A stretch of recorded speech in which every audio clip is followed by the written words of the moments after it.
Assalamualaikum warahmatullahi wabarakatuh.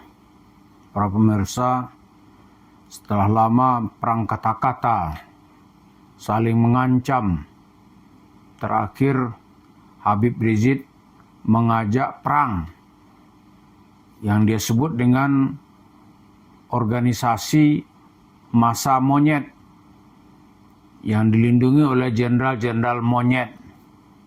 Pada tanggal 23 Juli, tepatnya pada hari Rabu, telah terjadi bentrokan di acara tabligh akbar di Pemalang, Jawa Tengah. Itu ada 15 korban luka-luka, 4 diantaranya aparat kepolisian. Lalu orang nanya, itu para kabib ada yang terluka enggak gitu? Atau yang luka-luka itu hanya para kibin? Ini kabib dengan kibin ini. Kalau kabib itu ya mungkin inisial kepada para habib, Ba'lawi gitu. Ba'lawinya ada yang luka-luka enggak, atau benar enggak dia mimpin perang gitu. Ternyata kalau kita lihat di video yang beredar itu hanya sesama anak-anak pribumi gitu, anak-anak bangsa. Yang satu yang menghentikan nasab Habib itu kan sudah dibatalkan menurut tesisnya Kiai Imaduddin Usman Al-Bantani. Nggak ada itu karena tidak tersambung gitu. Pendukung-pendukung Habib di luar garis kehabiban juga sudah mulai melemah gitu. Maka pada hari Rabu kemarin terjadi bentrokan. Ya kan? Bentrokan sudah aksi lapangan. Lalu apa hubungan cerita di Pemalang ini dengan Yusuf Mansur? Kata netizen, kata berani itu sama-sama PKI gitu. Saya kaget juga apa itu hubungan PKI dengan Yusuf Mansur. Kata dia pendakwah khurafat Indonesia. Itu Yusuf Mansur dengan Habib itu sama kelakuannya. Waduh, netizen beremosi-emosi sekarang ini menjelaskannya. Kita kadang-kadang kita masih nggak sampai hati gitu ya. Tapi kata dia harus dijelaskan. Itu sama itu gitu ya. Itu ajaran orang menamakan dirinya zuriat Nabi, Habib itu dia bisa menceritakan ya kan karamah ini sama Yusuf Mansur nih, karamah Imam Al-Haddad bisa mengetahui keadaan di dalam kubur, keadaan muridnya di dalam kubur. Ngeri nggak? Itu ada orang melapor, Bib, itu si Ahmad tukang jual kacang meninggal dunia. Oh, ini kan cerita Habib nih.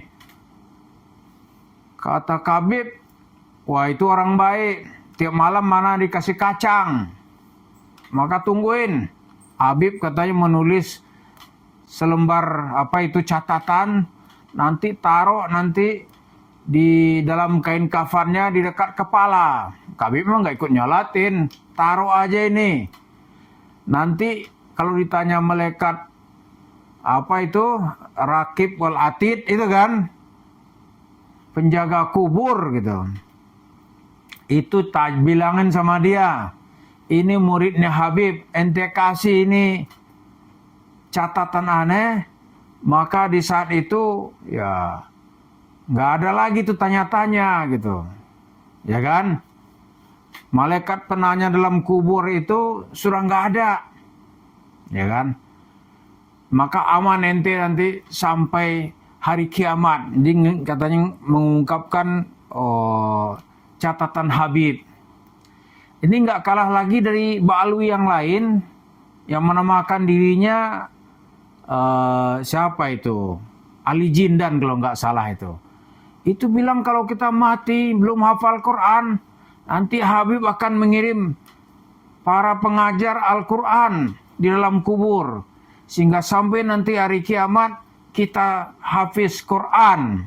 Ini sinting juga gitu. Nah, sinting gini ini nggak ada dasarnya di Al-Quran, nggak ada dari hadis. Ini jelas yang disebut tadi itu pendakwah kurafat Indonesia atau PKI. Ya begini cara dakwahnya. Yusuf Mansur gimana? Yusuf Mansur nggak kalah dahsyatnya. Dia menyebut ibunya Umi Uum terus ini sedang taklim bersama Khadijah. Lalu malaikat datang memperkenalkan Umi Uum kepada Rasulullah. Ya Rasulullah, ya Muhammad, ini ibunya Yusuf Mansur. Tapi cerita-cerita beginian ini tujuan-tujuan ini kalau dalam bahasa di kalangan mereka itu disebut dengan dawir. Dalam rangka mengumpulkan uang. Cuma belakangan gaya Yusuf Mansur itu lebih hebat dan lebih dahsyat daripada Habib dalam mengumpulkan uang. Yusuf Mansur bisa pulang dari cerita-cerita kurafat itu, dia bisa membawa uang berkarung-karung. Lalu untuk mengelabui cerita pembaca ini atau penonton kita, untuk mengelabuinya Yusuf Mansur cerita, aneh nyapu di pondok pesantren daun-daun, aneh doain, aneh sulap menjadi duit. Aneh selawatin, bukan sulap, aneh selawatin menjadi duit. Maka katanya uang jemaah masjid Kota Wisata Cibubur itu sudah dia bayar 23 miliar. Uang dari hasil nyapu gitu. Hebat nggak? Nyapu di pesantren dapat duit 23 miliar. Ini ciri dakwahnya PKI. PKI itu ya seperti kita bilang tadi itu pendakwah kurafat Indonesia. Dari uang itu nanti Yusuf Mansur ini dengan leluasa dia bangunlah berbagai macam usaha gitu. Sekarang yang tersisa itu adalah warung steak and shake.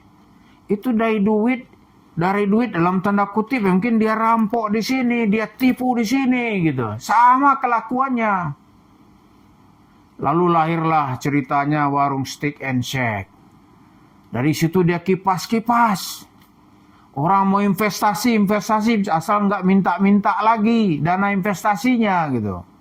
Kalau ada yang minta, waduh kata Yusuf Mansur nih, dia kadang-kadang bisa berpura-pura jadi orang miskin. Bisa berpura-pura, oh itu udah disedekahin kok diminta gitu. Lalu ditambah cerita palsu oleh anaknya Wirda Mansur. Kata Wirda Mansur, pagi-pagi aneh sedekah ke bapak 50 juta. Itu menjelang asar sudah dibayar oleh Allah dengan satu mobil BMW. Harganya 1,2 miliar. Masya Allah. Ini dalam rangka apa ini mencari Tuhan yang hilang. Paket wisata hati. Tapi kalau minta, wah itu jadi musuh Yusuf Mansur gitu. Maka kata Wirda Mansur dengan kalah sama karena DNA-nya sama Yusuf Mansur, bohongnya juga berlomba-lomba ini. Dibilang ini sedekah, padahal orang investasi gitu. Nah jadi itulah ciri-ciri PKI itu. Dakwahnya itu kurafat. Kesimpulannya nanti duit masyarakat dia sikat, dia meninggalkan masa atau umat ini di dalam kebodohan. Di semakin banyak orang bodoh, semakin leluasa dia. Itulah Yusuf Mansur. Jadi kalau terdesak dia dikejar nanti, dia lari lagi ke Tarim. Seperti yang sudah didatangi rumahnya, baru didatangi loh ya. Kalau dengan para kabib di Pemalang itu ya sudah ribut. Sampai ya udah berdarah-darah kan. Sampai dibawa ke rumah sakit. Oh ngeri sekali gitu. Nah apakah ini nanti menjalar ke Yusuf Mansur?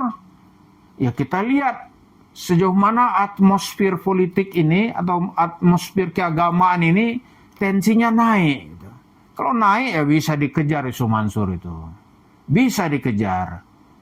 Oh semangat keturunan Nabi aja orang berani sekarang. Apalagi nih keturunan Ketapang gitu. Oh nggak ada cerita. Iya kan?